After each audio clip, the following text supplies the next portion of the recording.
Thank you. I want to discuss with you this afternoon why you're going to fail to have a great career. I'm an economist. I do dismal. End of the day, it's ready for dismal remarks. I only want to talk to those of you who want a great career. I know some of you have already decided you want a good career. You're going to fail too, because, goodness, you're all cheery about failing. Canadian group, undoubtedly. Those trying to have good careers are going to fail because really good jobs are now disappearing. There are great jobs and great careers, and then there are the high workload, high stress, blood-sucking, soul-destroying kinds of jobs, and practically nothing in between. So the people looking for good jobs are going to fail. I want to talk about those looking for great jobs, great careers, and why you're going to fail. First reason is that no matter how many times people tell you, if you want a great career, you have to pursue your passion, you have to pursue your dreams, you have to pursue the greatest fascination in your life.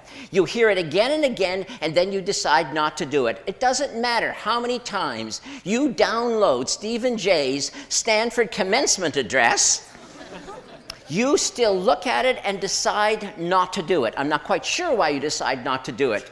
You're too lazy to do it, it's too hard, you're afraid if you look for your passion and don't find it, you'll feel like you're an idiot. So then you make excuses about why you're not going to look for your passion. And they are excuses, ladies and gentlemen. We're going to go through a whole long list. Your creativity and thinking of excuses not to do what you really need to do if you want to have a great career. So for example, one of your great excuses is, well, great careers are really and truly, for most people, just a matter of luck. So I'm going to stand around, I'm going to try to be lucky, and if I'm lucky, I'll have a great career. If not, I'll have a good career. But a good career is an impossibility, so that's not going to work. Then your other excuse is, yes, there are special people who pursue their passions, but they are geniuses. They are Stephen Jay. I'm not a genius. When I was 5, I thought I was a genius, but my professors have beaten that idea out of my head long since. And now I know I am completely competent. Now you see, if this was 1950, being completely competent, that would have given you a great career. But guess what? This is almost 2012, and saying to the world, I am totally, completely competent, is damning yourself with the faintest of praise. And then, of course, another excuse. Well, I would do this, but, well, after all, I'm not weird. Everybody knows that people who pursue their passions are somewhat obsessive, a little strange. Okay, you know, a fine line between madness and genius. I'm not weird.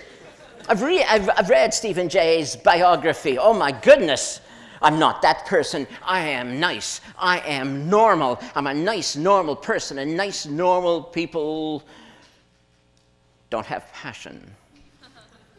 But I still want a great career. I'm not prepared to pursue my passion, so I know what I'm going to do, because I have a solution, I have a strategy. It's the one Mommy and Daddy told me about. Mommy and Daddy told me that if I worked hard, I'd have a good career.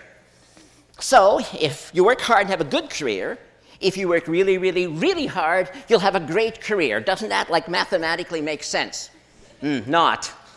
But you've managed to talk yourself into that. You know what? Here's a little secret. You want to work really, really, really hard? You know what? You'll succeed. The world will give you the opportunity to work really, really, really, really hard. But are you so sure that that's going to give you a great career when all the evidence is to the contrary? So let's deal with those of you who are trying to find your passion. You actually understand that you really had better do it. Never mind the excuses. You're trying to find your passion, and you're so happy. You found something you're interested in. I have an interest. You tell me. You say, I have an interest. I say, that's wonderful. And what are you trying to tell me? Well, I have an interest.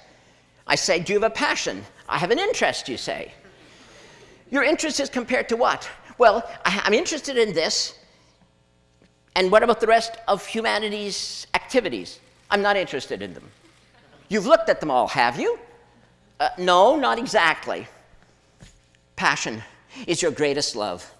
Passion is the thing that will help you create the highest expression of your talent. Passion, interest, it's not the same thing. Are you really going to go to your sweetie and say, marry me? You are interesting. Won't happen. Won't happen, and you will die alone. What you want is passion.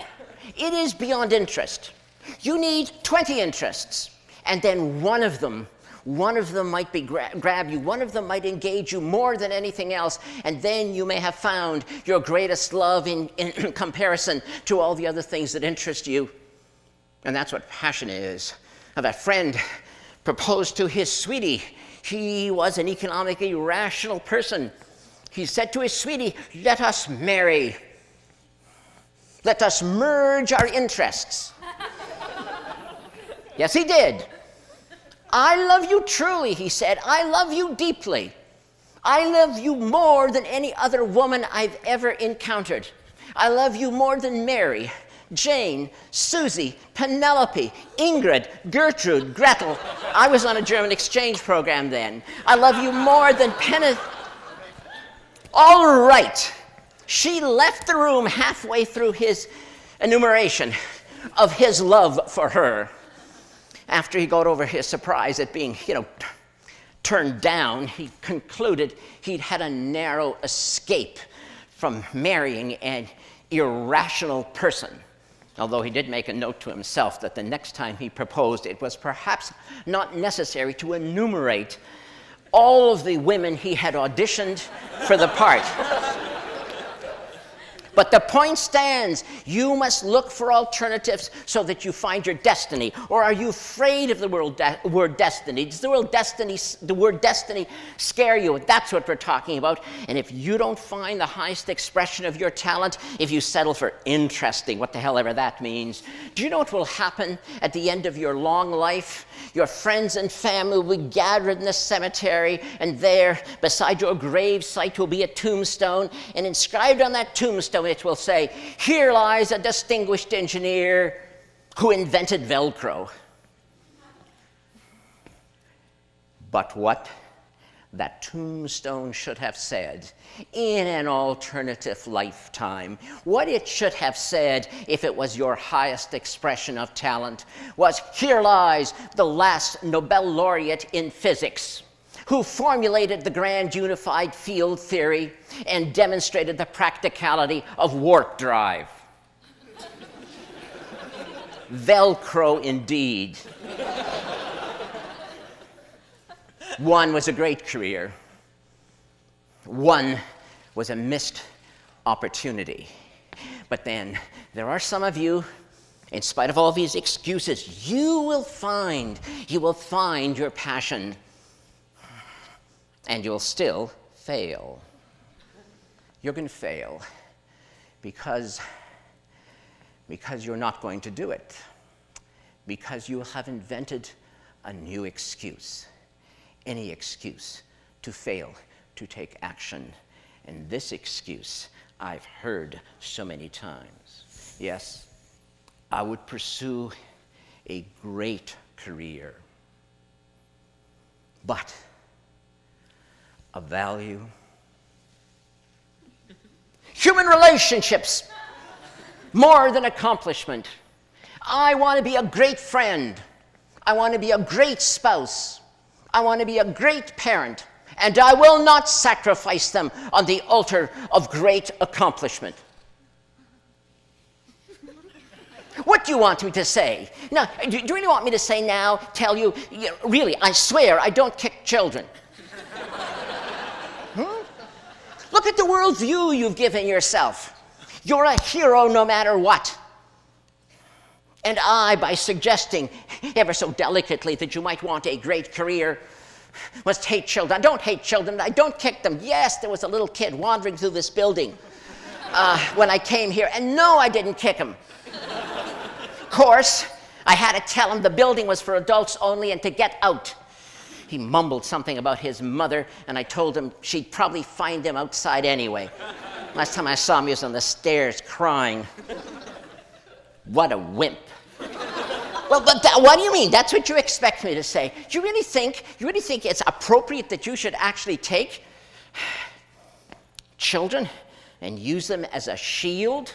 You know what will happen someday, you ideal parent, you. The kid will come to you someday and say, I know what I want to be. I know what I'm going to do with my life. You were so happy. It's the conversation a parent wants to hear because your kid's good in math and you know you're going to like what comes next. Says your kid, I have decided I want to be a magician. I want to perform magic tricks on the stage. And what do you say? You say, that's risky, kid. Might fail, kid. Don't make a lot of money at that, kid. You know, I don't know, kid. You should think about that again, kid. You're so good at math, why don't you? And the kid interrupts you and says, but it is my dream. It is my dream to do this. And what are you going to say? You know what you're going to say? Look, kid, I had a dream once too, but. So how are you going to finish the sentence with your but? But.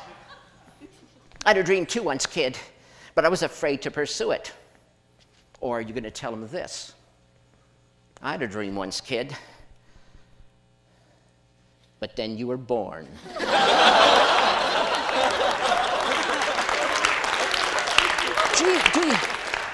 Do you really want to use your family? Do you really ever want to look at your spouse and your kid and see your jailers?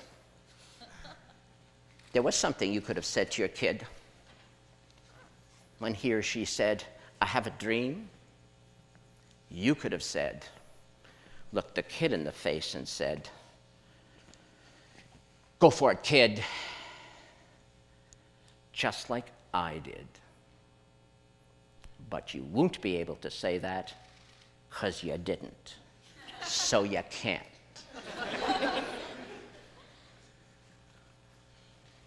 And so the sins of the parents are visited on the poor children. Why will you seek refuge in human relationships as your excuse not to find and pursue your passion? You know why.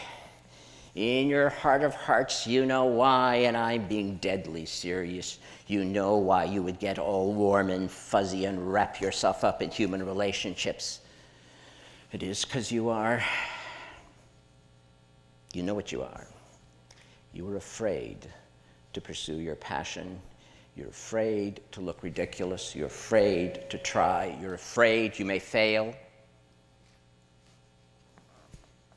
Great friend. Great spouse, great parent, great career. Is that not a package? Is that not who you are? How can you be one without the other? But you are afraid. And that's why you are not going to have a great career. Unless that most evocative of all English words, unless. But the unless word is also attached to that other most terrifying phrase. If only I had, if only I had, if you ever have that thought ricocheting in your brain, it will hurt a lot. So those are the many reasons why you're going to fail to have a great career. Unless